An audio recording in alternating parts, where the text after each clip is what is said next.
She sat outside the glass office door, hands trembling slightly as she clutched the corner of her resume. Her name, Claire Morgan, was written neatly at the top, and under the additional notes section, a single strange sentence stood out. Already married to you. It wasn't a joke, nor a mistake.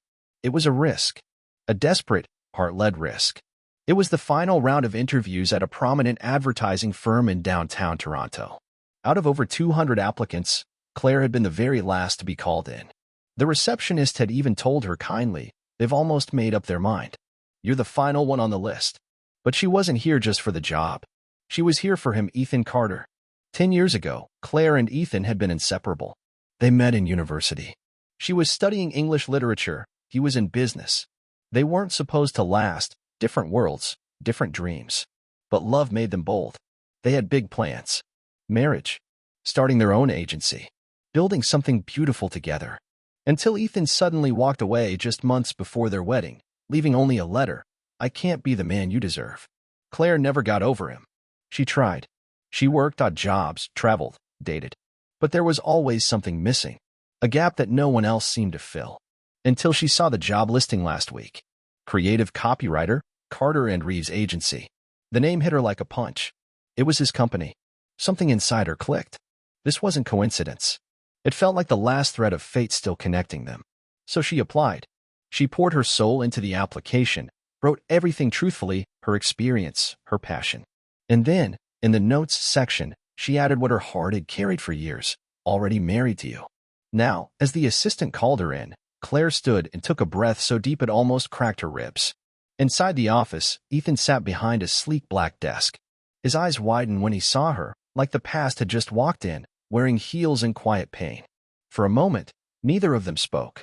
The city buzzed behind the window. Tom stood still. He cleared his throat. "Claire." She nodded. "Hi, Ethan." He looked down at her resume, fingers twitching slightly. "Is this a joke?" "This note." Claire shook her head, voice gentle. "No, it's the truth." Silence hung between them. Then he pushed back his chair and stood, pacing the room slowly. "You shouldn't have come. Not like this. I'm supposed to be professional, objective. This isn't fair." Claire's voice cracked. "Do you know what wasn't fair, Ethan? Leaving without telling me why. Without letting me fight for you. For us." His jaw tightened. "I was scared. I didn't think I could give you what you needed. And you never gave me the chance to tell you that all I ever needed was you," she said, tears rising now.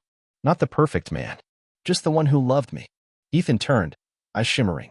"You have no idea how many nights I've dreamed of saying that back to you." "Then say it now," Claire whispered. The room was quiet again, but something shifted. Years of pain, of regret, began melting in the silence. Ethan walked slowly toward her, then stopped. "You wrote, 'Already married to you.' Because in my heart," she said, voice barely a breath, "I still am."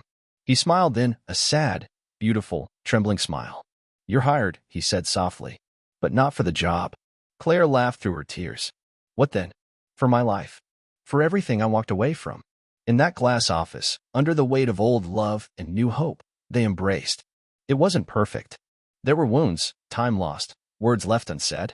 But there was also something stronger, truth. Weeks later, Claire did join the company, but not as a pity hire. She proved herself, quickly rising with her fresh ideas and gentle strength. And she and Ethan began again, not as broken halves, but as two people brave enough to love each other through the scars.